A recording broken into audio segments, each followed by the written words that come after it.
Assalamualaikum warahmatullahi wabarakatuh. Saya M. Maulana Hilmi, mahasiswa dari Universitas Malikul Saleh, Fakultas Ilmu Sosial dan Ilmu Politik, jurusan Administrasi Publik, kelas D dengan NIM 202116163. Di sini saya akan menjelaskan sedikit tentang teori administrasi publik.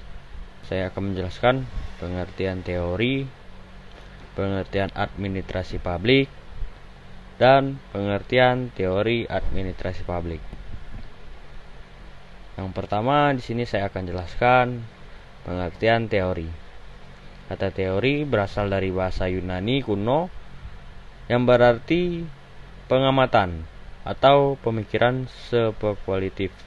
Secara umum, teori merujuk pada suatu kerangka konseptual atau sistem pemikiran yang digunakan untuk menjelaskan, memahami, dan memprediksi fenomena atau kejadian dalam suatu bidang tertentu. Dalam konteks ilmiah, teori sering digunakan untuk mengembangkan kemampuan yang lebih mendalam tentang suatu topik berdasarkan penelitian dan analisis yang dilakukan. Berlaku dalam berbagai bidang seperti fisika, ekonomi, psikologi, dan banyak lagi.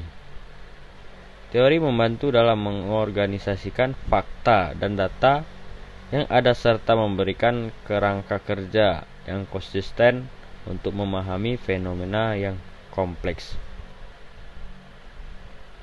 Teori sering diuji dan dikembangkan lebih lanjut melalui metode ilmiah, observasi, eksperimen, dan analisis statistik. Ketika teori telah diuji dan terbukti dapat menjelaskan dan memprediksi fenomena yang akurasi, teori tersebut dapat menjadi landasan bagi pengembangan pengetahuan dan pemahaman yang lebih luas di dalam bidang tersebut. Dalam penggunaan sehari-hari, istilah teori sering digunakan untuk merujuk pada kualitas atau dugaan yang belum teruji atau tidak didasarkan pada bukti yang kuat. Merupakan hasil penelitian yang pemikiran yang telah diuji memiliki dasar kuat dan diterima oleh komunitas ilmiah. Kedua, pengertian administrasi publik. Administrasi publik adalah bahasa dari Inggris atau yang dikenal dengan administrasi negara. Administrasi negara adalah suatu bahasa ilmu sosial yang mempelajari 3 elemen penting kehidupan bernegara, yang meliputi lembaga legislatif, yudikatif, dan eksekutif, serta hal-hal yang berkaitan dengan publik yang meliputi kebijakan publik, manajemen publik, administrasi pengembangan, tujuan negara, yang mengatur penyelenggaraan negara. Secara sederhana, administrasi publik adalah ilmu yang mempelajari tentang bagaimana pengelolaan suatu organisasi. Meskipun sama-sama mengkaji tentang organisasi, administrasi publik ini berbeda dengan ilmu manajemen. Jika manajemen mengkaji tentang pengelolaan organisasi swasta, maka administrasi publik mengkaji tentang organisasi publik pemerintahan seperti departemen, dinas-dinas mulai dari tingkat kecamatan sampai tingkat pusat. Kajian ini termasuk mengenai birokrasi, penyusunan, pengimplementasian, dan mengevaluasi kebijakan publik. Administrasi pembangunan, pemerintahan daerah, dan good governance. Administrasi adalah usaha dan kegiatan yang berkenaan dengan penyelenggaraan kebijakan untuk mencapai tujuan. Berikut adalah beberapa pengertian tentang administrasi yang dikutip dari berbagai sumber. Salah satunya adalah Sondong P. Siagian yang dikutip oleh Ulbricht tahun 2009. Administrasi adalah keseluruhan proses pelaksanaan kegiatan yang dilakukan oleh 2 orang atau lebih yang terlibat dalam suatu bentuk usaha kerjasama demi mencapai tujuan yang telah ditentukan sebelumnya. Ada beberapa teori administrasi publik yang relevan dalam konteks manajemen organisasi sektor publik. Berikut ini adalah beberapa penjelasan singkat mengenai beberapa teori tersebut. 1. Teori birokrasi kontrol politik. Teori ini menyelidiki hubungan antara birokrasi dan pengaruh politik dalam administrasi publik.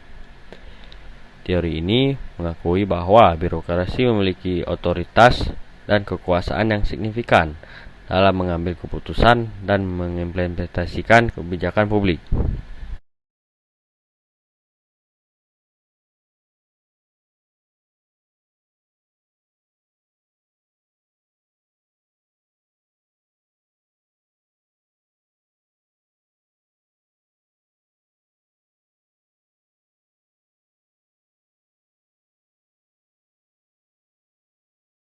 Yang mengaruhi pengembalian keputusan dan implementasi kebijakan. Yang ketiga, teori kelembagaan politik. Teori ini adalah pendekatan dalam ilmu politik yang mempelajari peran, struktur, dan fungsi kelembagaan politik dalam sistem politik suatu negara. Teori ini melibatkan analisis tentang bagaimana kelembagaan politik membentuk dan mempengaruhi dinamika politik, pengambilan keputusan, serta interaksi antara aktor politik. Yang keempat, teori manajemen publik adalah kerangka konseptual yang digunakan untuk memahami dan mempelajari praktik manajemen dalam konteks sektor publik. Teori ini memberikan landasan untuk merancang dan mengimplementasikan kebijakan dan program publik dengan efektivitas dan efisien. Yang terakhir, nomor 5, teori komunikasi. Teori komunikasi adalah kerangka konseptual yang digunakan untuk memahami proses, elemen, dan efek komunikasi antara individu, kelompok, atau organisasi. Teori ini membantu menjelaskan bagaimana pesan dikirim, pesan diterima, dan dipahami, serta bagaimana komunikasi mempengaruhi hubungan sosial, persepsi, dan pengambilan keputusan. Mungkin hanya itu yang bisa saya jelaskan tentang teori administrasi publik. Lebih dan kurang saya mohon maaf. Assalamualaikum warahmatullahi wabarakatuh.